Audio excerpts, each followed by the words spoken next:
Let's fucking go. What's up, everyone? Welcome back to another volume of Diarrhea of a Madman. If this is your first time listening to me spew my shit, uh, welcome. If it's your second or third time, thanks for coming back.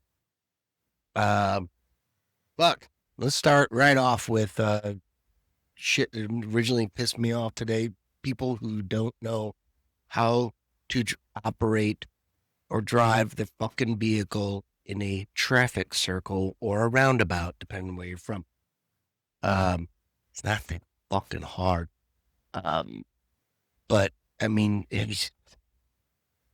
people suck driving everywhere. And I would go on record as being someone who has driven in the United States a lot and overseas a lot. That I believe that the worst fucking drivers in the world are in the United States. Uh, Now, hold on. I know what you're saying. I've driven in Qatar. I've driven in Kuwait. I've driven in fucking Iraq. I've driven in fucking Afghanistan. I've driven in fucking South Korea. Pretty sure that kind of summing up the shitty or whatever fucking drivers you're thinking about. No, those motherfuckers are crazy. They're crazy. They're not shitty drivers. They are crazy ass fucking drivers. When you can see a, a fucking 85-pound little Korean wearing like 25 pounds worth of like cold weather gear and be on a motorcycle, and he's got shit, or she has got shit stacked probably about 5 feet above their own head. That kind of balance going off the street onto the curb, because that's where they're fucking coming, and you better get the fuck out of the way if you're on the damn curb or on the sidewalk. They're coming through. So yeah, foreign drivers, they're not necessarily fucking bad drivers. They're crazy ass drivers, but American drivers are got to be the most retarded behind the wheel. And that's why there aren't any real good American fucking, I mean, look at the most high speed racing. You can find the F1 stuff. Brad Pitt doesn't count. That's a movie. Tom Cruise doesn't count. I mean, shit. Yeah, God, I hear the NASCAR fans going, but dude, you're just making left turns, and then your street races are hilarious to watch because it's just all accidents. But you got the F1 dudes, and I mean, the foreigners or whatever you want to fucking call them. We call them that here in the States, but they're so much better drivers than Americans. So, yep, I'm going to start the show off that way. So, like it or not, welcome to my shit show. Wee, I need to take a sip. If you can't read my cup, it's awesome. It says absolute top guy, John. That's me. Give thanks for his awesomeness. And so I do that every time I take a drink. All right, moving on. Shit. Okay. Before I get into my little prop stories, items, things that I do, I had to pause the movie, fucking spring. I had it written down. IKEA Battle Angel. That's not what it is. It sounds like that. Alita Battle Angel. Fucking badass movie, dude. I don't know if it's just the weed I was smoking, but it's fucking great to watch. Christopher Waltz, I mean, that dude doesn't miss in anything that he's in with Tarantino, but I don't buy in this movie that he's like this hunter killer dude, because he's kind of a wimp. I buy the doctor part, but anyway, before getting too deep into it, like that, I mean, it's a fucking awesome movie. It's a little bit too long, like 2 hours. They cut it down, under 2 easily. But yeah, man, it's got Jennifer Connelly in it. Remember how that chick has stayed hot her entire life? She's like her and okay, here if you guys are listening still, thank you very much. Here's some throw this in the comments. which actress looks better now, Jennifer Connelly or Marissa Tomei? I mean, that's a fucking. I mean, I'm assuming they're about the same age. I don't know. I'll have to look that up. But this is just coming off the top of my head. Okay. So anyway, that's a fucking cool ass movie. I think it should have gotten more accolades. I don't know if it did because I don't know. Sometimes when movies come out when I was overseas, I didn't realize how good or bad they were, and it's kind of cool when I come back and then watch them, and people are like, "Oh yeah, that was in the Oscar running for this." I'm like, oh shit, really cool. Um. Anyway, speaking of deployments, one of my last ones. You know what? No, that fuck. We're gonna go straight on to. I talked about on X about this episode of how I am loosely married to current outfielder for the New York Yankees, Trent Grisham. And here's my baseball card of his on the only day I ever met him. I'm not trying to like name drop or anything. The guy lives his own life. We've met once, and this is the story of that one time of meeting him. The wife and I were dating, and I got invited to Thanksgiving in Oklahoma City. So, okay, here it is. My wife's stepfather is the grandfather of Trent Grisham on his mother's side. Clear? So it's like married in twice. There is no bloodline, clearly, because I am not athletic. I was like in high school, but not really. Everyone says that. I'm not athletic. So anyway, I get invited. The wife and I are dating. I get invited to Thanksgiving, and he's there. This is we know he's gonna be drafted. I mean, he brought fucking baseball cards of himself and signed them for everyone, which I think is fucking awesome. I totally would have done that shit too if I was any good at anything at that age. So, I mean, he's there. He's a prospect. I wasn't really into baseball prospects. Like football, a little bit more because there's more attention on college football or whatever going pro. But as far as like baseball prospects, until they get there, I mean, not a whole lot of people pay attention to that. Not as much as NFL anyway. So, my wife gives me the backstory. I'm like, cool. He's I'm not gonna name the college. I think it was Texas Tech. I may be wrong. Because I think it was the same one Mahomes went to. If I get it wrong, it's gonna be.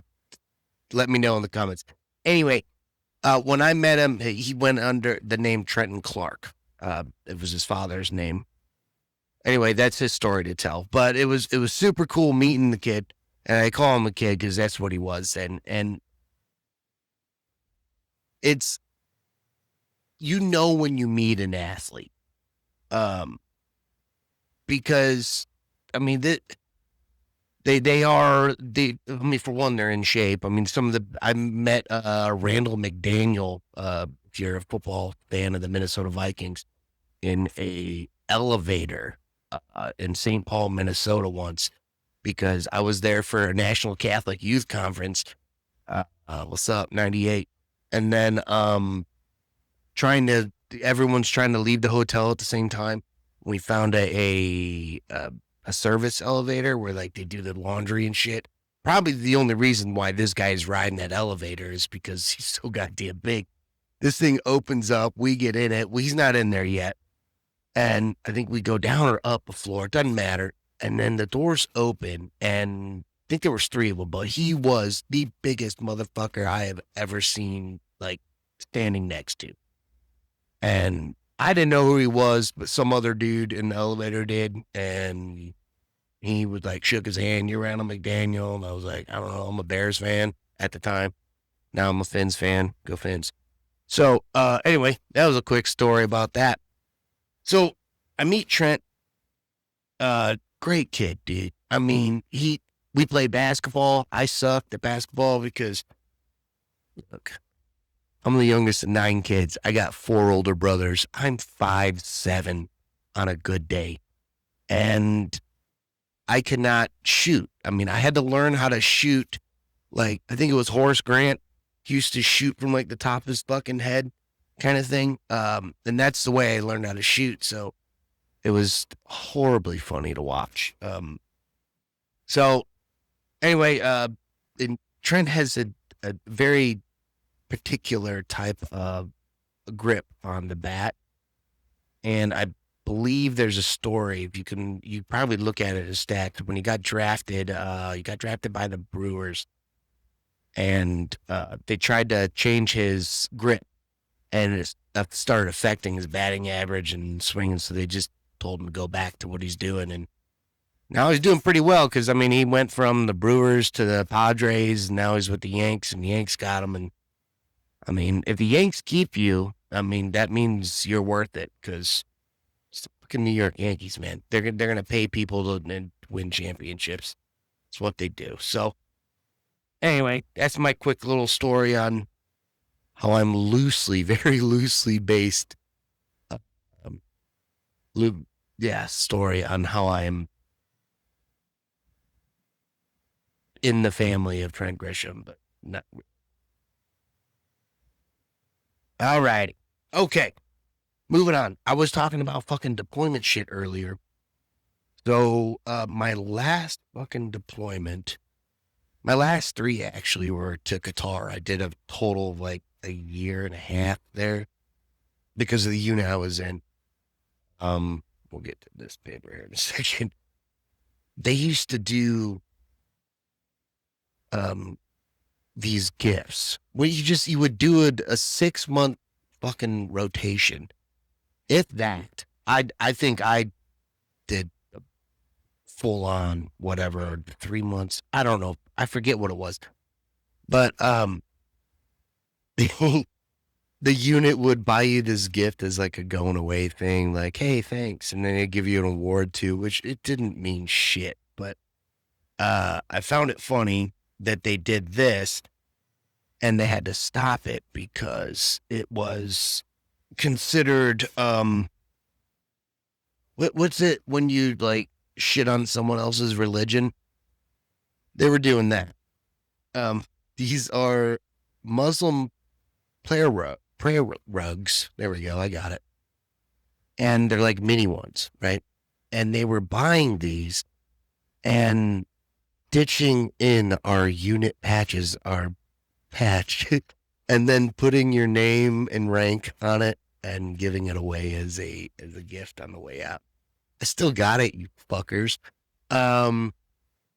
Yeah. And somebody was like, I think it took.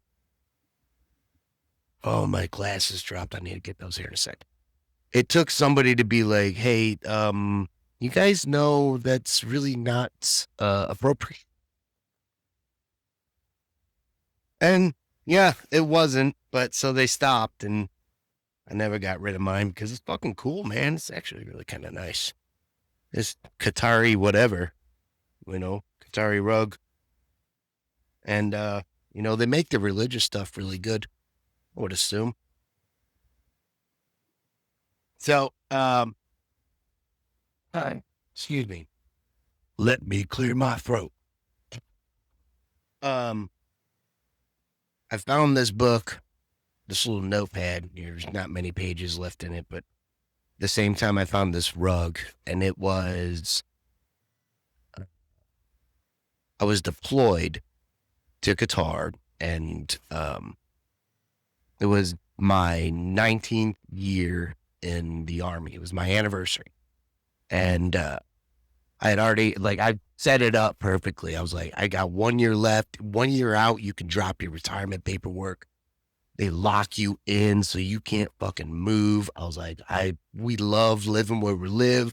We're that close to the beach, that kind of thing.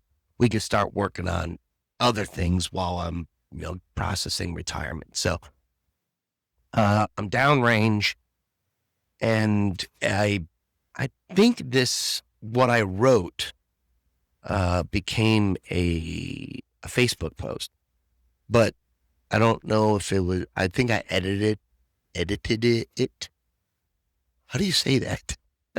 edited it, edited it. There it is. I think. Anyway, but what I'm gonna read right now is the hard copy of, I guess, what I wrote down. This, I guess, it may have been a journal at one time. Nothing else survived. There's like 12 other blank pages, and then just this little. I got a page. That's the last page and a half.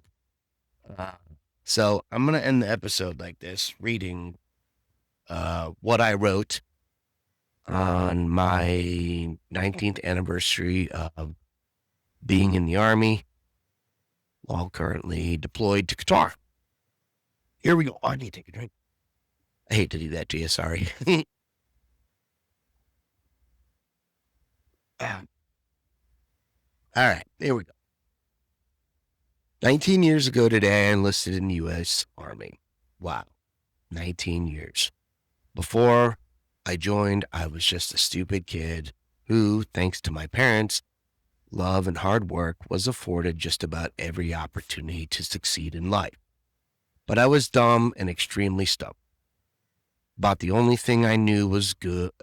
About the only thing I knew I was good at was partying, washing dishes, and quitting when times got tough. It wasn't until my ma looked me dead in the eyes one day and told me to get my shit together and get the hell out of her house that I did, and that I decided I would join the Army. I saw what it had done for my dad and brother Mike, two men I idolized because of their strength and success. So I figured maybe it would do the same for me. Sorry, I dropped my glasses. I needed discipline and direction, not to say that my parents didn't provide me with that growing up, because they did. I got plenty. We all did. But I needed a different kind.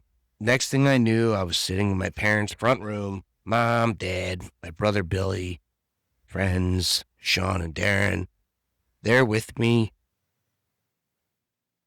waiting. Do I post? Waiting for my recruiter to show up and take me to a hotel.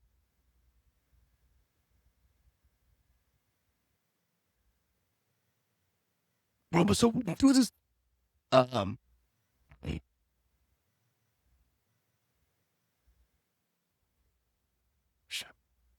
so, all right. I was shipping off to basic the next morning. The date was January 25th, 2000. Since the past 19 years yeah. Since then, the past 19 years have, what the fuck? I cannot read my own handwriting. Have come and gone. There we go. With plenty of ups and more than my fair share of downs. So there I was, young 21-year-old specialist Deneen, living in the Army in Virginia. Fast forward. It was about doing PT, getting smoked. That's what happened when you fucked up back then. Like, instead of getting like paperwork written on you, they would just like PT you to death. And that's how you knew like the best fucking, like the soldiers who were the worst at everything else had the best PT scores, because they would get smoked by their fucking drill sergeants all the time or by their NCOs. And they just got really good at, passing PT tests. So back to what I was saying. Okay. And getting smoked when you fucked up. 40 night and Madden on Wednesday. Oh, I need to tell that story.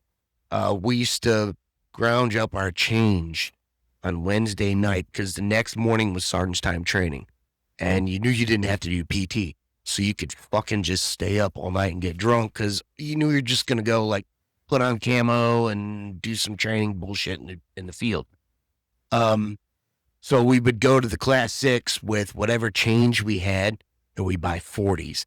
And we would sit in the barracks and get fucking hammered, which we did anyway. But these nights we would all get together and play Madden. And that's where I first heard the term Eddie Spaghetti. Thanks, McCray. Um, so we did that, and then okay, going on to what I was saying. We were getting smoked when you fucked up. 40 night in Madden in the substandard barracks because they were training exercises, driving 8-hour convoys, hungover on our way to Fort Bragg, so we can dig holes and live in them for a few months at a time. We didn't really live in the holes, but we definitely dug them. Some dudes actually preferred to sleep outside in the hole because it got hot as fuck. And North Carolina, Fort Bragg, you prefer to just sleep outside and deal with the wildlife. Okay, back to what I wrote. Then 9/11, then 9/11, then 9/11 happened and shit got real fast. Approximately 7 days after my ass was hanging out, approximately 7 days after 9/11, my ass was hanging out in Egypt. I became a world traveler. I'd never been outside the United States. My first time was after that shit. My years spent serving my country in places as South Korea, Kuwait, Iraq, Afghanistan, and Qatar has caused me to miss countless birthdays, Christmases, Thanksgivings, and all the other holidays, marriages, deaths, births, just overall times.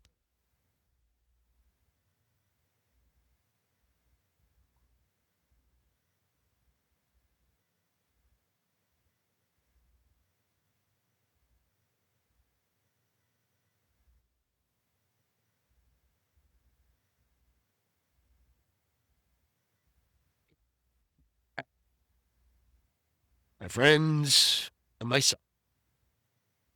Time I'll never get back. But even with those sacrifices, put quotations over. Uh, as others like to put it, I would like to go, if I could go back, I wouldn't change a thing. I feel differently.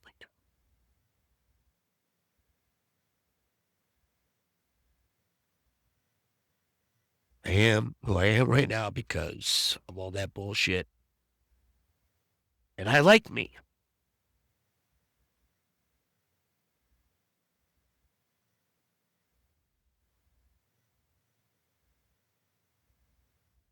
Sorry.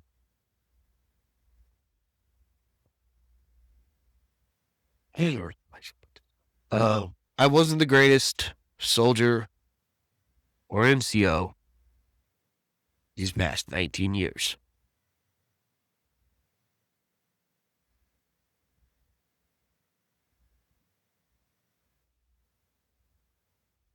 I'm backed up.